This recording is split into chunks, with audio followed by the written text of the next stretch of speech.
کچھ آج کے پاکھنڈیوں کو پیٹ میں یہ بھی درد ہونے لگا کہ یہ شہید شہید کہہ کر کے 70 حوروں کی لالچ دے کر کے لوگوں کو مرواتے ہیں۔ اور کئی لوگ یہ سوال کرتے ہیں 70 حوریں چاہیے، 72 حوریں چاہیے، یہ مذاق اڑاتے ہیں، مذاق اڑاتے ہیں۔ میں ان سے کہتا ہوں شہید ہونے پر یقیناً اجر ہے اور وعدہ ہے اللہ کا، 70 کیا وہ چاہے 700 حوریں عطا فرمائے۔ ان کو تکلیف اس بات کی ہے کہ جو شہید ہوتا ہے اسلام میں اس کی اتنی فضیلت بیان کی جاتی ہے، اور یہ مرتے ہیں تو حوریں حاصل کرنے کے لیے مرتے ہیں، حوریں حاصل کرنے کے لیے مرتے ہیں۔ پہلی بات تو یہ ہے حوریں حاصل کرنے کے لیے نہیں، اللہ کی رضا کے لیے جو شہید ہوتا ہے اسی کو حوریں ملتی، اور جو حوروں کے لیے مرتا ہے اس کو شہادت نہیں کہتے، شہادت نہیں۔ اللہ کی رضا کے لیے جو شہید ہوا اسے حوریں مل جاتی ہیں الگ بات ہے، لیکن حوروں کے لیے جو مرتا ہے وہ لنگور ہے۔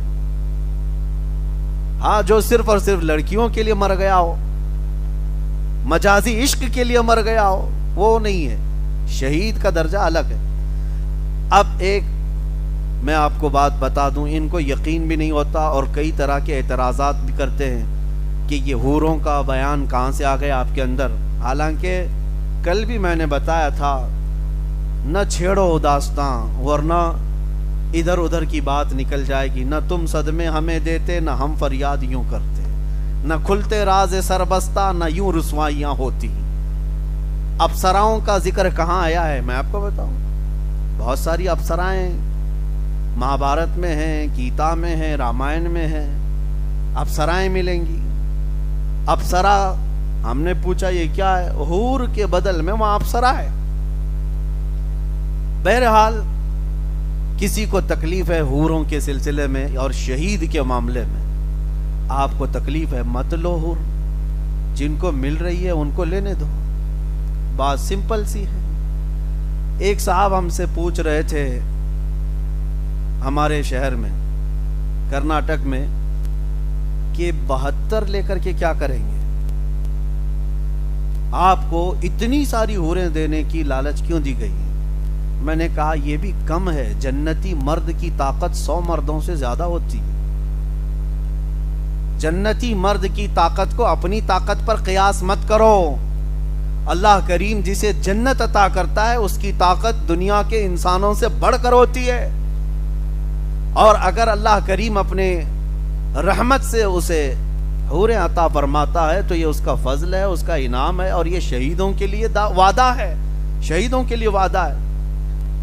میرے عزیزو، اس طرح کی بہت ساری باتیں آج پھیلائی جا رہی ہیں اور اس کا مذاق اڑایا جا رہا ہے، شہادت کا مذاق اڑایا جاتا ہے، جنت میں جانے کے بعد حوریں ملنے کا مذاق اڑایا جاتا ہے، جبکہ یہ ہمارے دین کے حصوں میں سے ہے۔ یہی بات اگر کوئی دوسرے دھرم کے متعلق کہے تو وہ آتنکوادی ہے، وہ بھڑکاؤ ہے، ہاں وہ پرووک کرتا ہے۔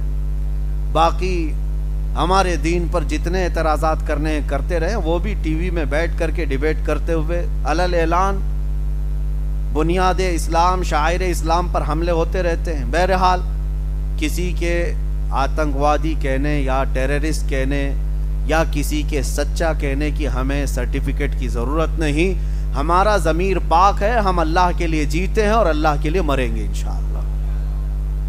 قرآن پاک کی ایک آیت اور میں آپ کو بتاؤں، ان الصفا والمروہ من شعائر اللہ، اللہ فرماتا ہے بے شک صفا اور مروہ اللہ کی نشانیوں میں سے، 2 پہاڑیاں ہیں یہ مکہ میں، اور اللہ فرما رہا ہے یہ اللہ کی نشانیاں ہیں۔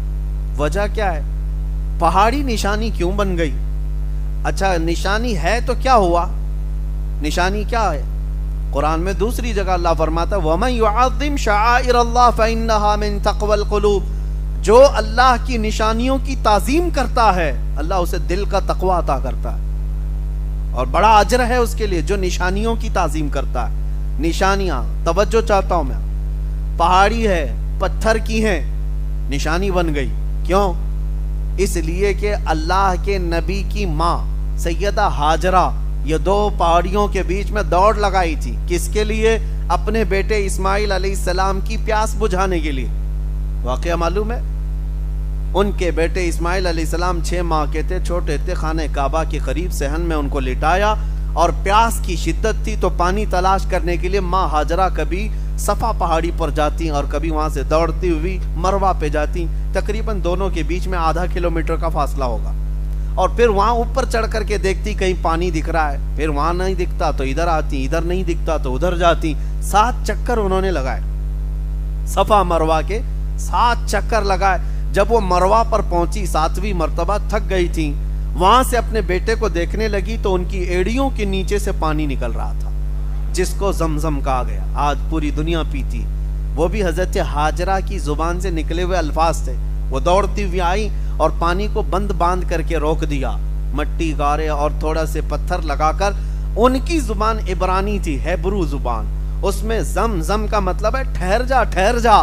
پانی اتنی تیزی سے بہ رہا تھا کہ پورا فلو اس کا پورے مکہ میں بہ جاتا، بلکہ میرے آقا فرماتے ہیں اگر ہاجرہ سیدہ ہاجرہ نہ کہتی زم تو یہ پانی پوری دنیا میں پھیل جاتا، اور آج بھی پھیلا ہوا ہے، کروڑوں لیٹر پانی وہاں سے نکلتا ہے، اور ہر حاجی پیتا بھی ہے، لے کر کے جاتا بھی ہے، لیکن اس کنویں میں آج تک کمی کبھی نہیں ہوئی۔ کنواں ہی ہے، سمندر نہیں، کنواں ہے، اور اس میں لیبارٹری میں آج چیک کروا کر کے نتیجے بھی حاصل کیے گئے ہیں کہ فلی غذا جو مرد کے لیے، ایک انسان کے لیے چاہیے، وہ سارے وٹامن صرف پانی زمزم میں موجود ہے۔